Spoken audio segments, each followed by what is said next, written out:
here, I have a circle, okay, here, right? For example, how to say, to symbolize angular velocity, we use W. So angular velocity is basically the rate of change of angular displacement. So how fast this right here, this angle can change. Basically, right?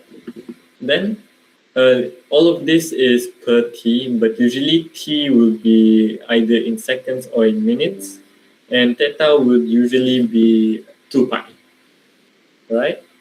Then next, the tangential velocity. Okay, what is tangential velocity? It's basically just the speed of the tangent. What I mean by this is right here, this right here. This is tangential velocity, right? This. So, goes to RW. What is R? R is this, right here. Okay.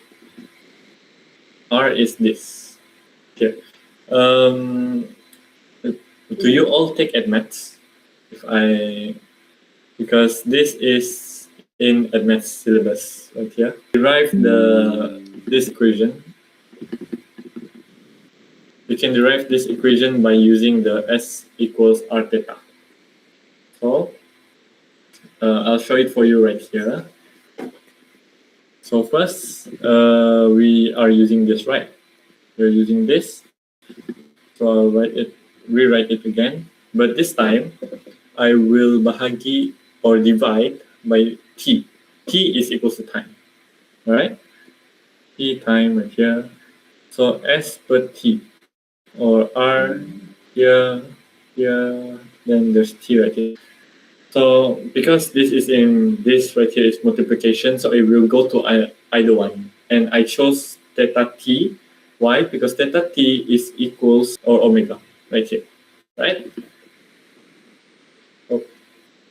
So theta t is equals to W or omega. But what does S per t equal to? Can anybody answer?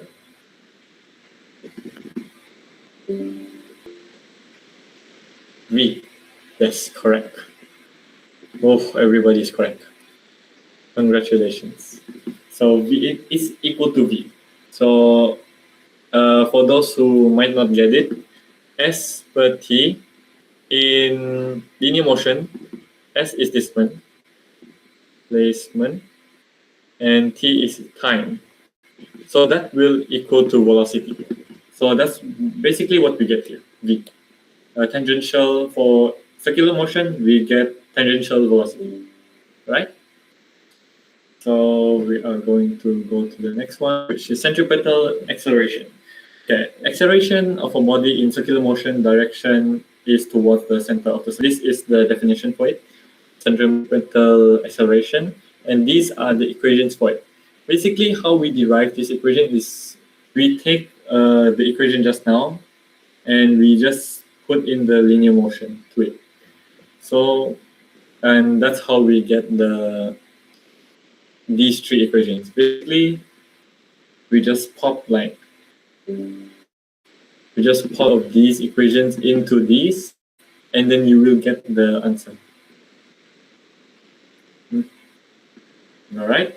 So centripetal acceleration, you just have to remember these, and then the next one is centripetal force.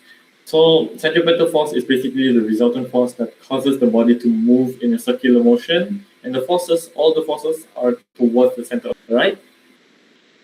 So F is equals to mv omega. If you guys notice, this is F equals ma. What is A? A is this just now, the acceleration just now. We just plug it in here, so F equals ma, so we have the full equation right here, all right? So maybe in the examination later, you might forget, I hope you guys don't, but maybe, how to say, you guys accidentally forget it, right? For example. So we can just remember by F equals ma, and A is the equation just now, you just plug it in and you will have the equations, right? Okay? Next, chapter 6, gravitation. For me, gravitation is not my topic of choice when answering examinations. Usually, I'll just skip this, but I did make a slide on it, so yeah, I hope 20%. Forgot to charge this. Okay, so Newton's law of basically the definition is the same during SPM. The gravitational force of attraction F is directly proportional to the product of the masses of the two bodies and inversely proportional to the square of the distance between them. It's basically this equation right here. Okay, you just remember F, okay, is equals to F is equals to the two bodies, directly proportional to these two bodies, but inversely proportional to the square of between them. All right. Oh, my pen. So next, the gravitational field.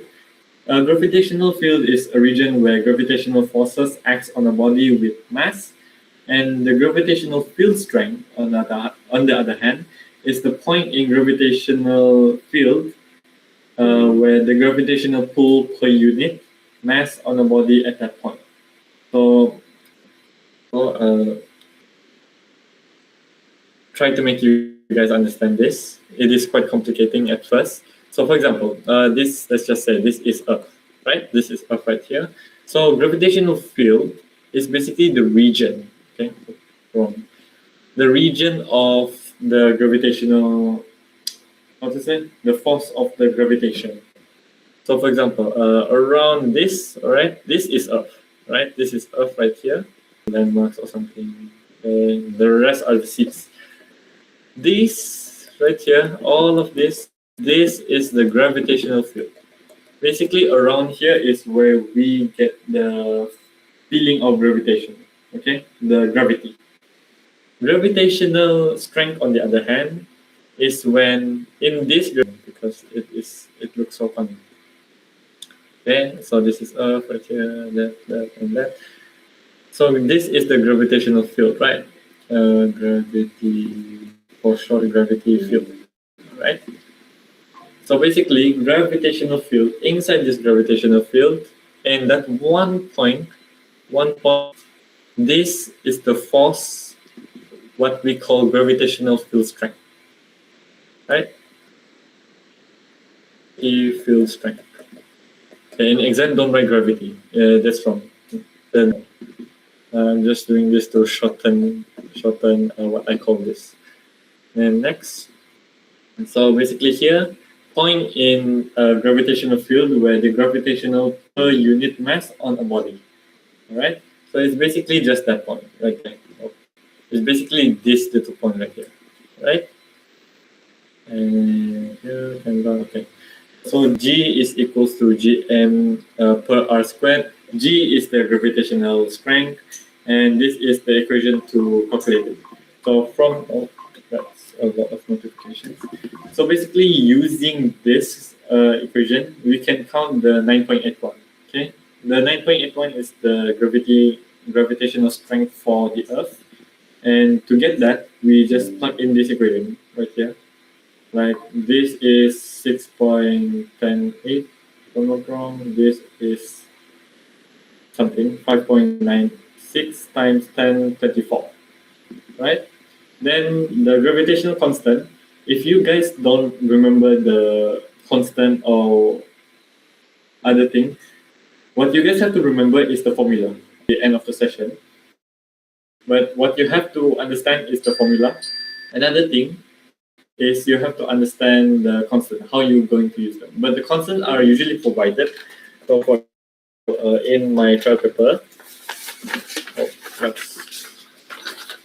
for example, in my trial paper, right, the constants are, you guys can see this. These are all the constants that I need usually, right? But just in case, do remember a few. So the work done, okay, gravitational potential. So basically, it's just the work done per unit mass to bring the body from infinity to that point, right? Basically, just work. So this is the equation right here. V is equals to negative Gm per r. Then the gravitational potential energy is the same thing, it's just that it's the work done by the gravitational pull. So just now is the work per unit mass done by the gravitational pull. So the gravitational pull is pulling down the mass from infinity to that specific point, right? So we are going to use this equation right here. Okay? As you can see, there's m, but there's small letter m here. Why is this the case? Because this means that there's two separate entities, there's two separate bodies, and it's the work done to bring, like, for example, the small m, I'll draw it for you. So here, that, and then the moon. Let's say this is the moon, all right? So basically, the gravitational energy, potential energy, is basically how much this Earth can pull the moon, right? To this, or to a specific point. So for example, here, here, here. But it's basically just how the Earth is going to pull the moon, right? Very simple. Okay, continue on. Satellite motion in a circular orbit. This one, I want you all to be careful because in circular motion also can go into this, right? So be careful. This is the equation right here. Right here. So relations between period and radius of orbit. Okay. This is something else. It is in the textbook, if I'm not wrong. Okay, relations between the period and the orbit. So in SPM, you guys learn about Kepler's third law. Okay, Kepler's third law basically. Is it the third law? Kepler's law basically. So there's this. All right. This have to do with m equals r, or what the circular motion just now. Basically, this Earth is pulling this to here, but at the same time, this thing is going here. So in a circular direction, so that's why we have to use something like this, F equals mr omega. Why? Because this is still F, this is still force, right? The force is going here. But if you remember Newton's law of gravitation, G(m)(r) squared, this is force, and it is acting here. So that's why these two can be the same. G(m)(r) squared equals mr(w). It can be the same, and this, and this, and then you will probably get like Gm r equals to that, something like that. And if you solve it more, you will get something else. This is okay. Miss a few things. All right. Then we'll continue on. Escape velocity. So escape velocity is basically the same thing as SPM. The minimum velocity required for a body to escape completely from the gravitational pull of the Earth. So for example, we have a satellite, right? We have the satellite, and we're trying to launch it out to space. But we have to consider gravity. Gravity is trying to pull you down anyways. But the escape velocity is basically the minimum velocity to escape the gravitational pull to go out to space, right? So that's why we have the equation V is equals to square root 2gm per r. Then, okay, here, as you can see, I skipped one chapter, which is chapter 7, but I hope you guys can open the Google Drive that I sent. If not, I think I can send it once again, maybe when I finish this. So equilibrium is basically the state where the thing is not moving, all right? So basically, let's say a painting, okay? A painting is hanging right here. Okay. So for example, I have these two string right here, here. So this is a painting, let's say. This is right, string here, string here, string here. So basically, what is happening here? Okay, it is not moving. Okay, let's say the picture is not moving. it means that it is in a state of equilibrium. It is not moving at all. So, for example, here, particles. Particles is basically just the object. A rigid body is another thing where it uses torque. Basically, what you have to know about equilibrium is, in order to achieve it, we need two things to be settled. The resultant force must be zero, and the total torque must be zero. Okay. For example, in particles, as you can see here, I said use Lami's theorem, right? In the textbook, okay, this is something that is not taught in the textbook, but it's basically how I just do it. Usually, when I get this topic in an exam or my lecturer just give me any like exercise to do, which includes of particles. Usually, I just do this. Lami's theorem. Lami's theorem. So, what is Lami's theorem? Lami's theorem is basically just the sign theorem, but made for exact question like this. So, for example, right here, so there's these two strings, right? There's T1 here, T2 here, and then there's this, mg. Okay, this is the weight of the painting. So, if I were to just do this, do something like this, make the force more easily recognizable, T1, T2, and mg, right? So, I hope you guys can keep up with this. But basically, Lami's theorem states that. So, okay, before I go into Lami's theorem, you guys know the sign theorem. A equals sin A is equals to B equals sin B. Give a thumbs up if you guys are okay with this. C is equals to sin C. Okay, nice Samson. Okay, nice Young Hao. Okay, nice. Okay, nice Mustafa. Okay. I think everyone got this equation right here, right? Basically, by using this equation, we can just reverse engineer it to fit this. This equation is for triangles, right? That's boring. Why not we use it for this? For this problem right here. Okay? So how are we going to do it? Lami's theorem is basically just this. It's basically just this. So, for example, this is, let's just say this is that, this is B, this is gamma. How do I do gamma? Okay. So, for example, this, right? I already draw it out for you, right here. So this is something that I taught myself to use. This is called Lami's theorem. Basically, following this right here, okay. Basically, T1 sin B is equals to T2 sin Y equals to mg sin A. Okay. Maybe this is a bit hard to look at. Okay, I'm gonna draw it back again. So how are you going to be able to use this theorem effectively? It's basically, just remember, T1 is here, right? So what is the opposite of T2? So T2, the opposite is right here, right? So pay attention to T2 right here.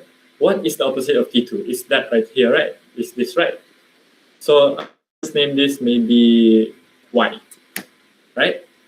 What is the opposite of T1? Opposite of T1 is this. This is B. Okay, what is the opposite of mg? Mg is A. Okay. So basically, just like a triangle, where we use this and we use this, is the opposite of something. It's the same thing.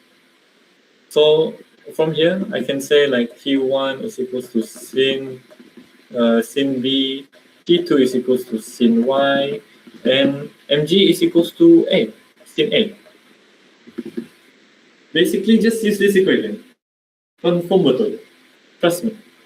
I did this a lot in my exercises and in my examination as well, and I got it all correct. Alright? And it is a accepted way for in the NPM to accept the answer. So it is very simple and it is very easy because most of the question you will get something like most of the question you will get something like picture here, okay, there's this, okay, there's that, and then there's this. Right. Most of the thing you will get like this. Why not just take this? Take this, take this, take this, take this, take this, take this. Like it's so much easier than you're just going to make another triangle. When you make another triangle, oh, it's going to be a bit. It's going to be more faster if you use Lemme's theorem instead of trying to make another triangle just to solve the equation. So it will shave off a lot of time for you, right? So next, rigid body. Rigid body is basically use torque. Okay, what do I mean by this? Torque, anyways, right? Torque is basically okay. You have the object right here. We have the object. Then it's let's say it is. This is a wrench, right? The wrench is going here, so it's going here, and this is going here. Basically, torque is basically this, right? What's that? Awful. Yeah. If it's hard for you all to understand, torque is basically just the moment of inertia. Okay, the actual definition of torque is equals, or you can use tau for Greek. You can use this, maybe you just say moment of inertia. I myself haven't really mastered this particular area of physics because for me it is still quite hard to understand. So for example, okay, that. This is a body. What is torque? Torque is basically this. It's basically the rotation of the body, right?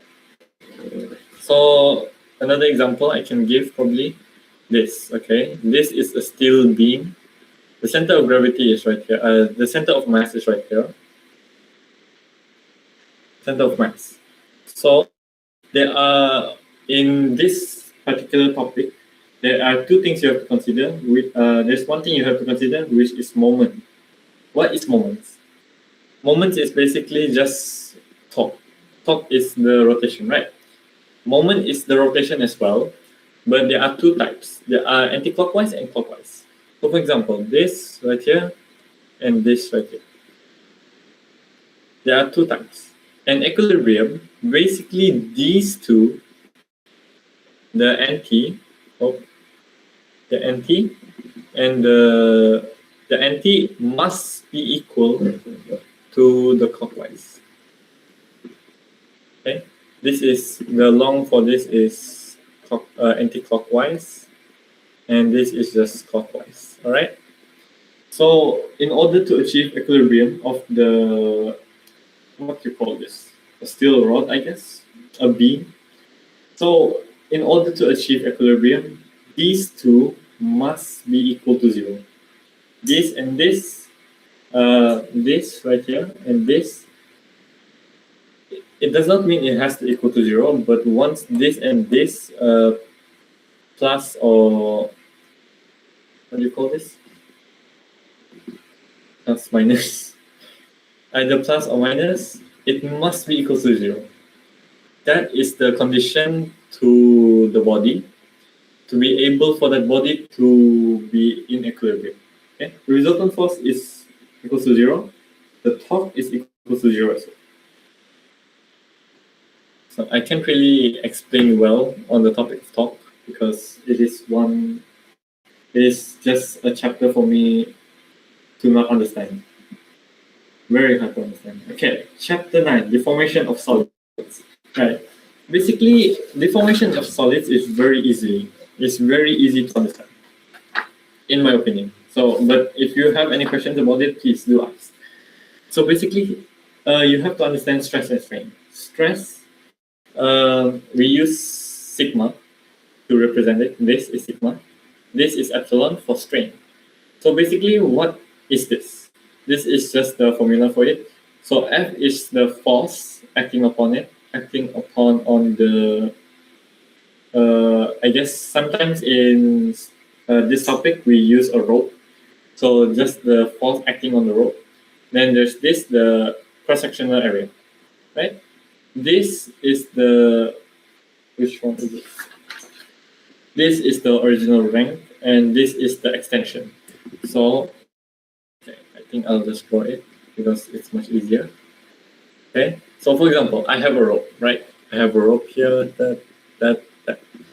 So this rope, for example, if I were to extend this rope by E amount, the original length is right here.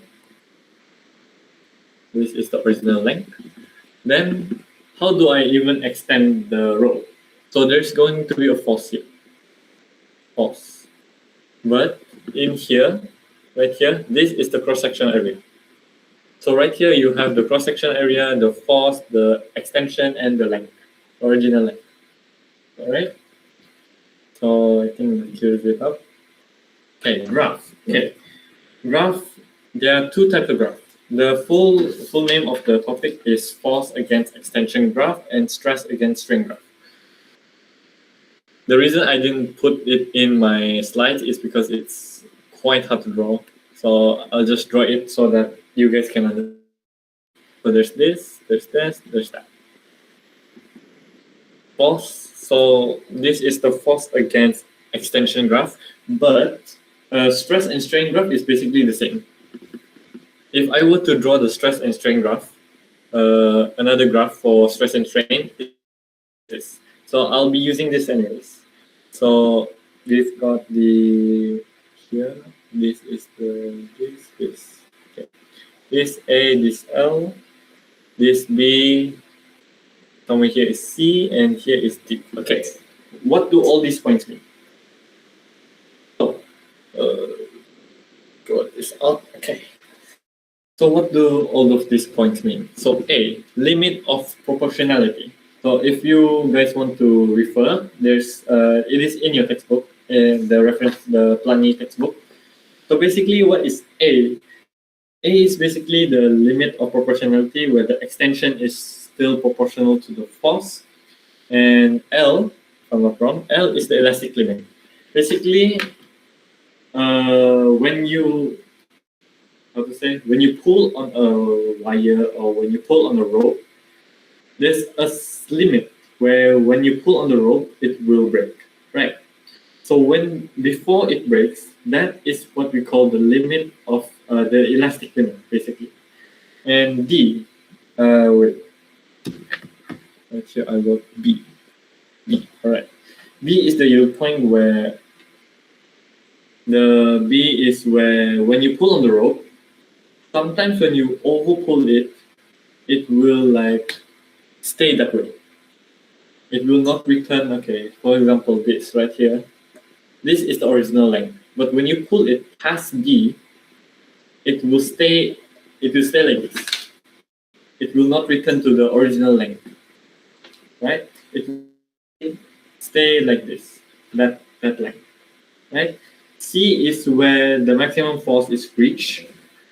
So it cannot extend any further. If not, if it reaches C, it cannot extend any further. If it extends further, it has a chance to break.